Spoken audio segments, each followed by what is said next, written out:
समाअत फरमाएं। हजरत काब रदी अल्लाह ताला अन्हु फरमाते हैं, कल बरोज़े क़यामत एक माँ का हिसाब किताब अल्लाह की बारगाह में होगा। नेकी और गुनाह दोनों बराबर बराबर हो जाएंगे। परवरदिगार उस औरत से फरमाएगा, ए खातून, एक नेकी लेकर के आ, तेरी बख्शिश कर दी जाएगी।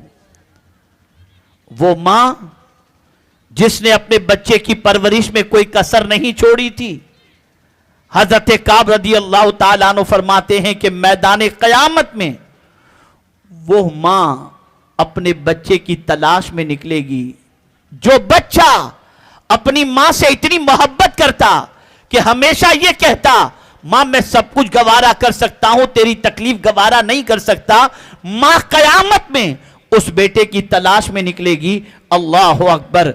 तलाश करते करते अपने बेटे को पा लेगी और बेटे को पाने के बाद मां क़यामत में अपने बच्चे से कहेगी, मेरे बेटे, मेरी नेकी और मेरी नेकियां और मेरे गुनाह दोनों बराबर हो चुके हैं। अल्लाह ने फरमाया है, एक नेकी लेकर के आ, तेरी बख्शिश हो जाएगी। मेरे बेटे, मैं तेरे पास आई हूं, मुझे एक नेकी दे दे ताकि अल्लाह मेरी बख्शिश फरमा दे, मेरी मगफिरत फरमा दे। क़यामत के दिन बेटा अपनी मां से कहेगा, मां आज के दिन में तेरी कोई मदद नहीं कर सकता।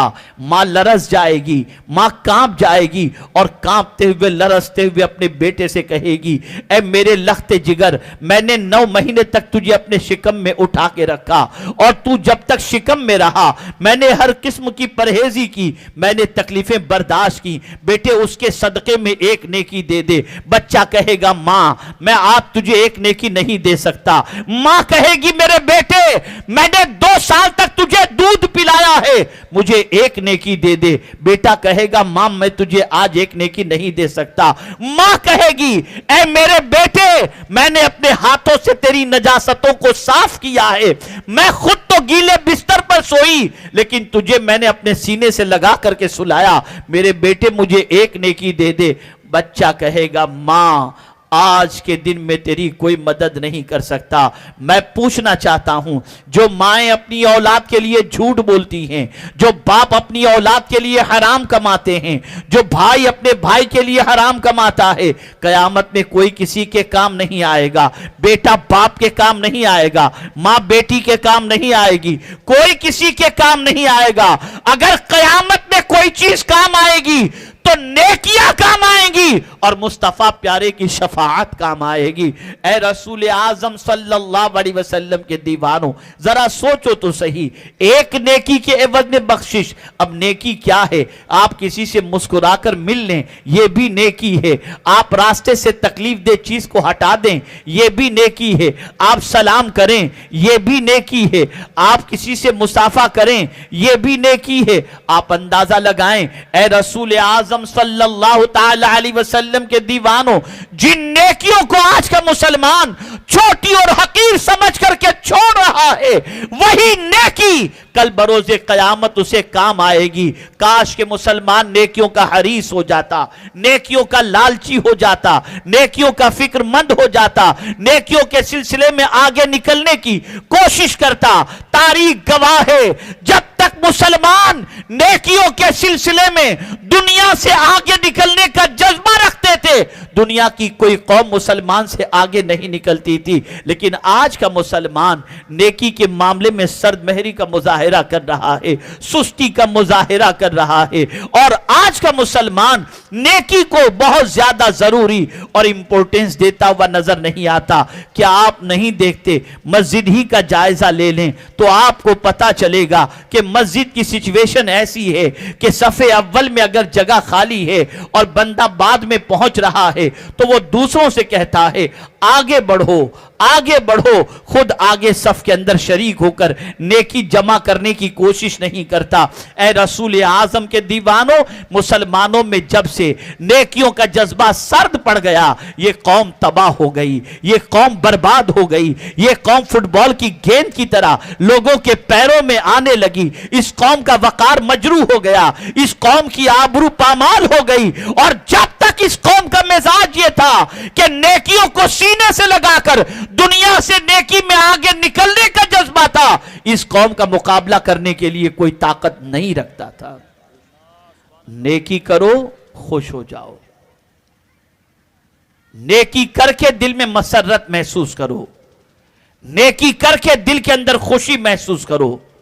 اور اسی کے ساتھ پیغمبر رحمت صلی اللہ علیہ وسلم نے ارشاد فرمایا وساعت کا سیئتک، اور تمہارا گناہ تمہیں غمگین کر دے، گناہ کرنے کے بعد تم افسوس کرو، گناہ کرنے کے بعد تمہاری رات کی نیندیں اڑ جائیں، گناہ کرنے کے بعد تمہارا کھانا چھٹ جائے، گناہ کرنے کے بعد تمہارے آنکھوں سے آنسو جاری ہو جائیں، گناہ کرنے کے بعد تمہاری طبیعت بے چین ہو جائے، گناہ کرنے کے بعد کسی کام میں تمہارا دل نہ لگے، گناہ یاد آتے ہی آنکھ سے آنسو بہنے شروع ہو جائیں، گناہ تمہیں غمگین اور رنجیدہ کر دے۔ اگر یہ کیفیت تمہاری بن جاتی ہے تو مصطفیٰ جان رحمت ارواحنا فداہ صلی اللہ علیہ وسلم فرماتے ہیں فانت مؤمن۔ لیکن آج مسلمانوں کا حال دیکھیے، گناہ کر کے مسکرا رہا ہے، گناہ کر کے کہے لگا رہا ہے، گناہ کر کے اس کا تذکرہ فخر سے دوسروں سے کر رہا ہے۔ تجھے معلوم ہے مجھ پر کتنی لڑکیاں مر مٹتی ہیں، تجھے معلوم ہے مجھے کتنے لڑکے گھورتے ہیں، تجھے معلوم ہے مجھے کتنے میسیجز آتے ہیں، تجھے معلوم ہے مجھے کس کس طریقے سے لوگ دیکھتے ہیں۔ العیاذ باللہ، جس قوم کا حال یہ ہو کہ اللہ کی نافرمانی کرنے کے بعد وہ قوم فرحت محسوس کر رہی ہو، خوشی محسوس کر رہی ہو، میرا مولا اس خوشی محسوس کرنے والے سے دنیا کی خوشی بھی چھین لیتا ہے اور آخرت کی خوشی بھی چھین لیتا ہے۔ گناہ اتنی خطرناک چیز ہے کہ گناہ انسان کے دل پر ایک سیاہ دھبا لگا دیتا ہے، گناہ کرنے والا ہمیشہ بے چین رہتا ہے، گناہ کرنے والا کمزور ہو جاتا ہے، گناہ کرنے والا بزدل ہو جایا کرتا ہے۔ تاریخ اٹھا کر کے دیکھو، جب کسی اللہ والے کو اللہ عز و جل کے فضل سے ولایت کا مقام نصیب ہوا یا اللہ عز و جل نے انہیں کوئی مرتبہ عطا فرمایا، انجانے میں کوئی گناہ سرزد ہو گیا ہوتا اور وہ یاد آ جاتا تو آنکھ سے آنسو نکل جاتے۔ حضرت عبداللہ ابن مبارک کا واقعہ دیکھیں، اللہ اکبر۔ حضرت عبداللہ ابن مبارک رضی اللہ المولا تبارک و تعالی عنہ نے ایک نوجوان کو دیکھا، راستے کے ایک کنارے پر کھڑے ہو کر آنسو بہا رہا ہے، رو رہا ہے، آنکھوں سے آنسوؤں کا سیلاب جاری ہے۔ حضرت عبداللہ ابن مبارک رضی اللہ تعالیٰ عنہ نے محسوس کیا کہ شاید یہ نوجوان یہاں کھڑا رہ کر اس لیے رو رہا ہے کہ اس کی کوئی چیز گم ہو گئی ہے یا کسی نے آنے کا وعدہ کیا تھا اور وہ نہیں پہنچا، اس لیے وہ رو رہا ہے۔ حضرت عبداللہ ابن مبارک وہیں کھڑے رہ کر اس نوجوان کا انتظار کرتے ہیں کہ کب وہاں سے ہٹے اور میں محسوس کروں کہ اس کا کام بن چکا ہے۔ لیکن کافی دیر تک جب وہ نوجوان وہاں سے نہیں ہٹتا اور آنسو بہتے ہی جا رہے تھے تو حضرت عبداللہ ابن مبارک پہنچے، اس کی پیٹھ پر ہاتھ رکھا اور فرمایا نوجوان بتا کیا بات ہے، یہاں کھڑے رہ کر تو کیوں رو رہا ہے؟ کیا وجہ ہے کہ اس جگہ پر کھڑے رہ کر تو آنسو بہا رہا ہے؟ کیا کوئی گم ہو گیا یا کسی کے آنے کا انتظار ہے اور وہ نہیں آیا ہے؟